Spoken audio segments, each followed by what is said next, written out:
আসসালামু আলাইকুম সবাইকে। হৃদিতা গল্পের 12 নম্বর পার্ট। তো বেশি কথা না বলে চলুন গল্প শুরু করা যাক।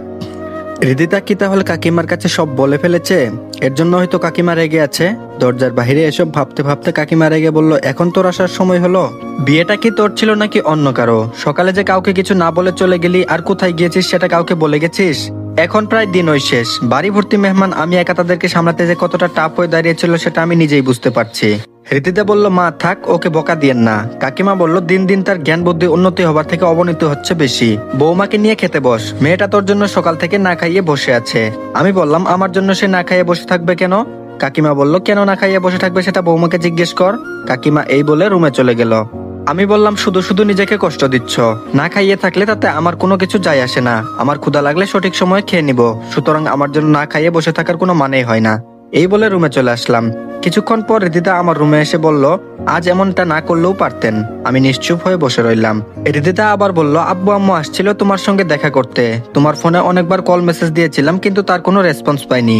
এদিকে আব্বু আম্মুকে একের পর এক মিথ্যা কথা বলেই যাচ্ছিলাম যে তুমি খুব শীঘ্রই চলে আসবে, কিন্তু তুমি তো আমার ফোনটাও রিসিভ করোনি। আসবে তো দূরের বিষয়। আমি বললাম, তোমার বাবা মার সঙ্গে কথা বলার কোনো ইচ্ছে আমার ছিল না, এর জন্য ফোনটা ইচ্ছে করে ধরে নিয়ে এবার নিশ্চয়ই বুঝতে পেরেছ। হৃদিতা বলল, তুমি হয়তো ভুলে যাচ্ছ, তারা আমার শুধু বাবা মা না, তোমার শ্বশুর শাশুড়িও। অ্যাটলিস্ট তাদেরকে কিছু বুঝতে দিও না প্লিজ। আমি চুপ করে আবারও দাঁড়িয়ে রইলাম। এভাবে হৃদিতার কথাই নিশ্চুপ থাকতাম। অনেকবারই আমার কাছে আসার চেষ্টা করেছে, কিন্তু প্রতিনিয়ত তাকে দূরে সরিয়ে দিয়েছি। সারাদিন অফিস থেকে বাড়িতে ফিরতাম অনেক রাত করে, সেটা অবশ্য নিজ ইচ্ছায় দেরিতে ফিরতাম। কাকিমা তানিশা তারা ঘুমিয়ে পড়লেও হৃদিতা ঠিক জেগে অপেক্ষা করতো কখন বাড়িতে ফিরবো। এভাবেই কেটে গেল 2 মাস। এখনো হৃদিতাকে স্ত্রীর মর্যাদা দেয়নি। একদিন রাতে অফিসের কাজ সেরে বাসায় ফিরছি, হঠাৎ লিজান ফোন দিয়ে বলল, দোস্ত যেখানে থাকিস না কেন আমাদের বাসায় চলে আয়, পার্টি আছে। আমি বললাম, কিসের পার্টি? লিজান বলল, হারামি, কিছুদিন আগে বললাম না আমার জন্মদিনের উপলক্ষে আয়োজন করব এবং আমরা সব ফ্রেন্ডরা এক হব। এখন সবাই চলে আসছে, শুধুমাত্র তুই আর সিয়াম এখানে উপস্থিত নেই। আমি বললাম, দোস্ত না গেলে হয় না? আমি এইমাত্র অফিস থেকে বাড়ির উদ্দেশ্যে রওনা দিচ্ছি। লিজান বলল, তুই না আসলে কেমনে কি হবে বল? তাছাড়া সব ফ্রেন্ডরা যখন আমরা এক হতে পেরেছি, এর মধ্যে তুই যদি না থাকিস তাহলে সবাই তোকে মিস করবে দোস্ত। প্লিজ একটু সমস্যা হলেও চলে আয়। আমি বললাম, ঠিক আছে, আমি আসছি। তারপর বাড়ি যাওয়া বাদ দিয়ে লিজানের ওখানে চলে আসলাম। ইতিমধ্যে হৃদিতা 5 বার মিস কলের নোটিফিকেশন আসছে। ফোনের দিকে একবার তাকিয়ে পকেটে রেখে দিলাম। মাঝে মধ্যে রাত একটু বেশি হলে হৃদিতা ফোন কিংবা মেসেজে বলবে, দেরি হচ্ছে কেন, জলদি বাসায় এসো।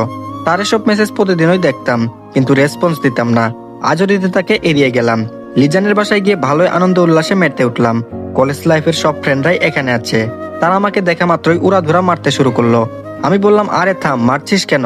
রিপন, সজীব, জুয়েল তারা একসাথে বলে উঠলো, শালা বিয়ে করেছিস, আমাদেরকে জানালি না কেন? আমি বললাম, সরি দোস্ত, ভুল হয়ে গেছে, এবারের মতো মাফ করে দে। তারপর সবাই মিলে বলল, আচ্ছা মাফ করে দিলাম। এখন বল, হৃদিতাকে নিয়ে হানিমুনে কোথায় গিয়েছিস? এই রে সেরেছে, এদেরকে এখন কি বলবো?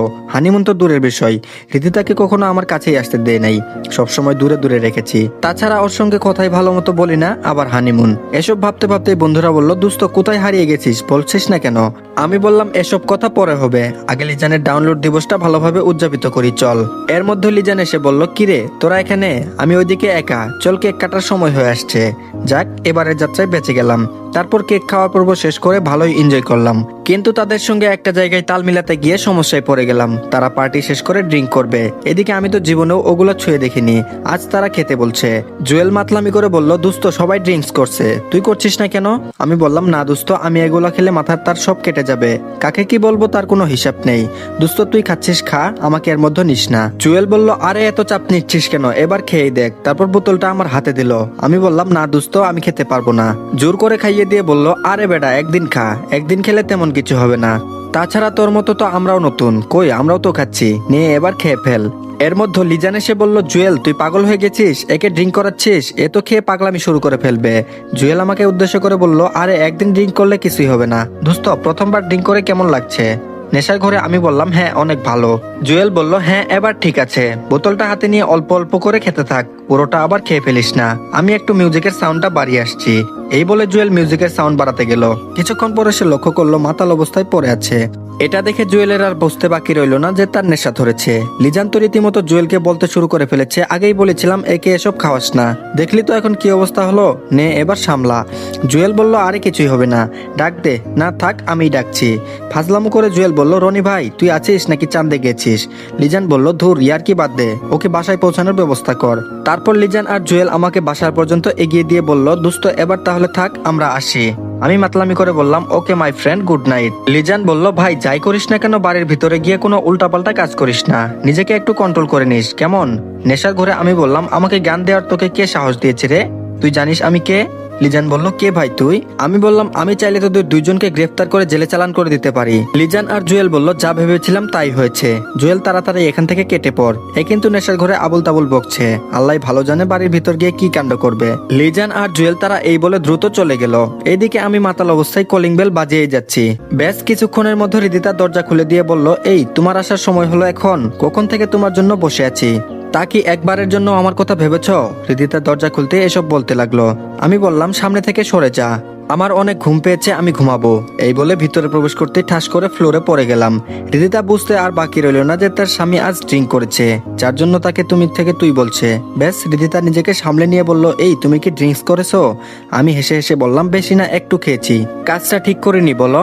হৃদিতা বলল না ভালো করনি, কে তোমার এসব সাইপাস খাইয়েছে? আমি বললাম তোকে কেন বলতে যাব, হ্যাঁ সে আমার অনেক ভালো বন্ধু, এখন সামনে থেকে সরে যা। এই বলে রুমের দিকে যাব এমন সময় সিঁড়ি যেন চারটা দেখছি, এগোতে পারছি না একটু।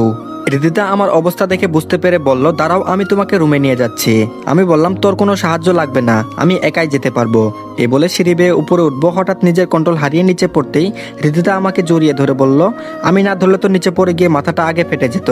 তারপর হৃদিতা নিজেই তার হাত কাঁধে নিয়ে রুমে এগিয়ে বিছানায় রেখে চলে আসতে যাবে, আচমকাই তার হাত ধরে ফেললো। হঠাৎ হৃদিতা হাত ধরাতে হৃদিতা একটু ঘাবড়ে গেল। যে মানুষটা তার সঙ্গে কথা বলতে ইচ্ছুক না, সে মানুষটা তার হাত ধরলো, সেটা হৃদিতাকে একটু হতাশায় ফেললো। হৃদিতা নিজেকে সামলে নিয়ে বলল কি হলো, আমার হাত ধরলে কেন? আমি নেশার ঘরে বললাম আজ রাত তুমি আমার সঙ্গেই থাকবে। হৃদিতা একথা শুনে নিজের কানকে কেন জানি বিশ্বাসই করতে পারছে না। যে মানুষ বিয়ে করার পরও তার স্ত্রীকে অন্য রুমে থাকতে দিয়েছে, সে কিনা আজ এসব বলছে। না, এখানে থাকা যাবে না, ও এসব নেশার ঘুরে বলছে। হৃদিতা হাত ছাড়ানোর চেষ্টা করে বলল আমি খুব ভালো করেই বুঝতে পারছি তুমি এসব নেশার ঘুরে বলছো, প্লিজ আমার হাতটা ছাড়ো এবার। আমি বললাম আমি নই তোমাকে ভালোবাসি না, তুমি তো আমাকে ভালোবাসো, তাহলে আমার থেকে দূরে সরে কেন থাকছো? এই বলে রুনি নেশার ঘুরে হৃদিতাকে বুকে টেনে নিল। এই মধ্যে হৃদিতা তার স্বামীর মাতাল অবস্থা দেখে তার মধ্যে অজানা ভয় কাজ করছে। বেশ কান্না করে বলে উঠলো আমাকে যেতে দাও প্লিজ। আমি বললাম না, যেতে দিব না, আজকে তোমাকে অনেক ভালোবাসবো। এই বলে হৃদিতার গলায় নাক ডুবিয়ে দিল। হৃদিতা তার স্বামীর কাছ থেকে নিজেকে ছাড়ানোর চেষ্টা করলেও তার স্বামীর বাহুডোর থেকে রক্ষা পেল না। তার স্বামীর আহ্বানে ও ইচ্ছায় রেসপন্স দিতে হলো। বেশ কিছুক্ষণ পর তার স্বামীর চাহিদা নিবারণ করেই হৃদিতার বুকের উপর ঘুমিয়ে পড়লো। আজ তার স্বামীর এরকম পশুর আচরণ দেখে রাগে ঘৃণায় কান্না করতে লাগলো এবং তার স্বামীর প্রতি যে ভালোবাসাটা ছিল সেটা নিমিষেই ঘৃণায় পরিণত হলো।